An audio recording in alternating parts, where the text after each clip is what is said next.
Hey Jace, come here. Check this out.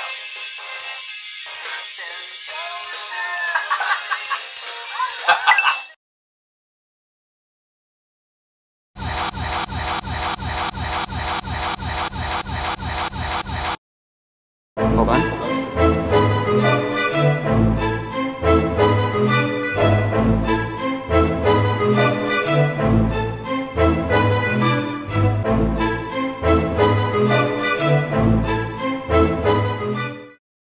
So I'm Michael Edward Miller, and I'm an artist from Vancouver, BC, Canada. Having my second show, Punch Out, here in LA.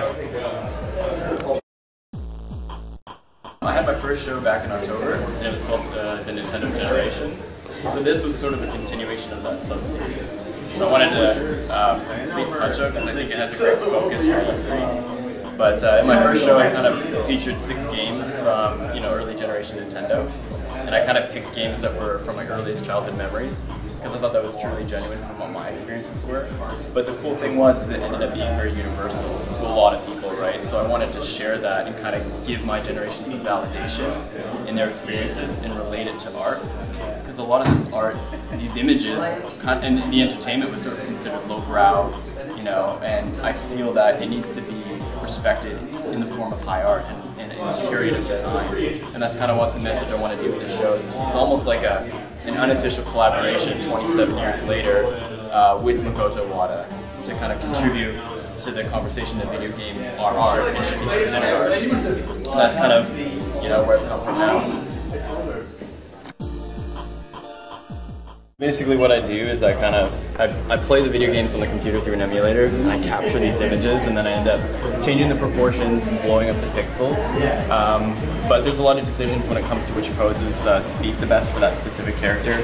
So basically I'll take that, and then to create the stencils, which is pretty much about 50% of the show before I even get to touch the paint, spray paint. Basically I separate all the colors into multiple layers. So I'll separate the black layer out into multiple layers, each color, and then basically I literally have to make decisions for every pixel on every layer because the stencils have to build up physically strong.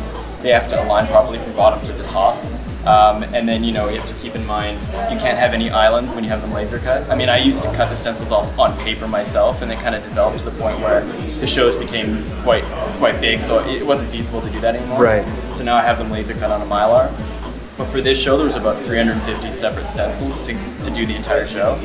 So once I actually have them laser cut, basically I spray an adjustable adhesive on the back of it, and then I lay it on the panel, and then I go layer by layer, masking off, spray painting. I mean, it takes about 4 to 8 sprays per layer to get the color on, but most of the time actually comes from when I pull off the stencil and I'm having to clean up every single line.